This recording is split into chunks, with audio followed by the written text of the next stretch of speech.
Alright, continuing to try to figure out cable management solutions for my current condition. I think I got a cool one for the IEC that goes to the RCF. Check this out. I took my custom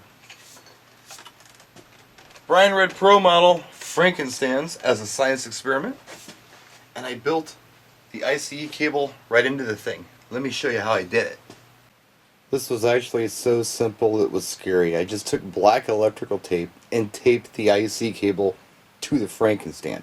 And I did it in a fashion where it wasn't going to interfere with anything that was going to move on the stand when it collapsed or when it expanded. So I attached it down there at the bottom. I hit it right there, right above the locking pin.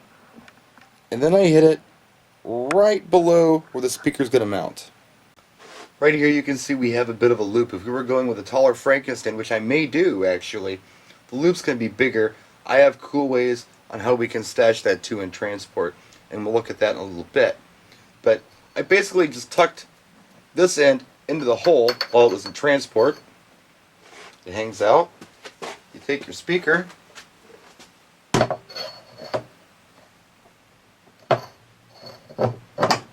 put it on top. You can see the AC is right here, so I left a little bit of play, I guess, in the cable. Then to lift it, you unscrew the collar like you always would, pull the pin, and it'll fully extend.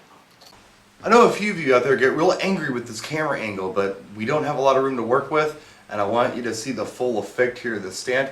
This is a full-size Frankenstand. I've built in a much longer IC cable into it. I've had to wrap the cable around the bottom here, but it fits fine. I don't think it's going to be a problem. If you see a problem with this, please let me know. So here, let's set it up. Undo this cable here. Unscrew this base. I need to wrap this around a few times, so there we go. Alright. Now it should just open up like normal. Yeah, cut up there. There we go. Okay. Gonna have to tighten it real tight, just a little. Okay, we're good. Top of it out of the top of the pole itself.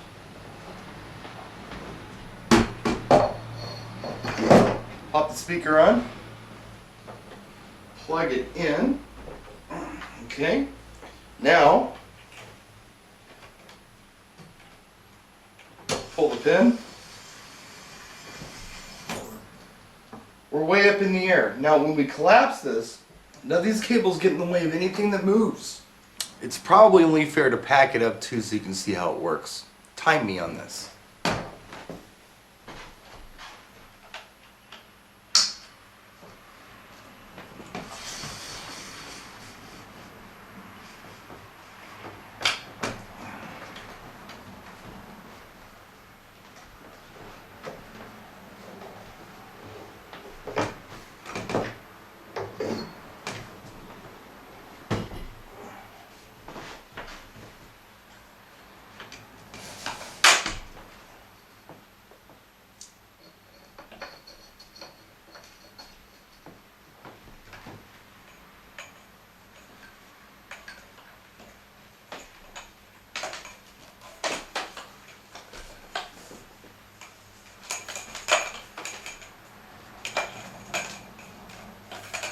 Okay, first time out, we're a little clumsy.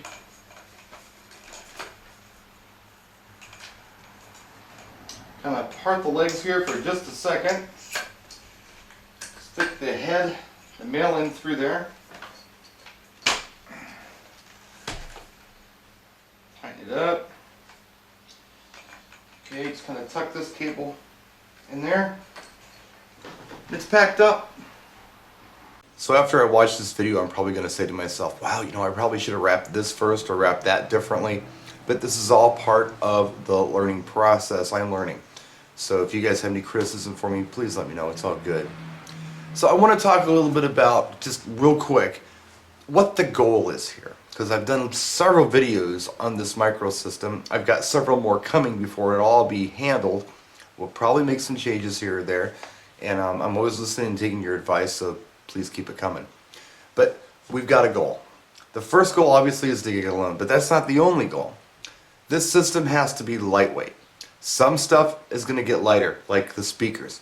Some stuff is going to get heavier, like the recoil AC cables that we looked at in the last video. But it's necessary for them to get heavier because it makes it easier essentially to set up and break down. This not only has to be easy, but it has to go up fast, and it has to look easy too. Because if I show up at a gig and I look like I'm struggling, it's going to be like, oh, the poor crippled boy is setting up this stuff looking at me so pitiful. I don't want that. I want to go in there and look like I've been doing this my whole life. And it's like, wow, look how fast that guy's setting this stuff up. Boom, boom, boom, boom. Trim all the fat. And also, DJ Vince Prince had a really good concern. He had said, all right, Bri, I'm proud of you, good for you, but what's going to happen after you load up your truck, drive to the venue, unload, and set up, are you going to be too tired to DJ? Well, you know, again, it's got to be easy. It's got to be fast. But the other thing it has to be is a hall and a venue that qualifies for this system. If I have stairs, a real tight setup, some stage situation or something, the client's going to have to step into what I'm going to call the roadie package, where they're paying a little more dough so I can afford to pay my roadie. And on the flip side of things, they'll get a much bigger sound system and they'll get a bigger light show. But for the smaller gigs, and I don't know how many we're going to be able to play for. We're not completely done with this system. We might tweak it a little bit yet. Maybe before the day is over, we might be able to play for more people than we think, but we'll have to see. We got a test run coming up next Monday at the car show, and that's going to be fun. That's going to be PA only. We'll do a PA and lighting, maybe a test in the house, but the real gig is next Monday at car show, so we'll get video of that, and I'll let you guys know details if you want to come down. So we'll see you then. That's it. Practice and enjoy.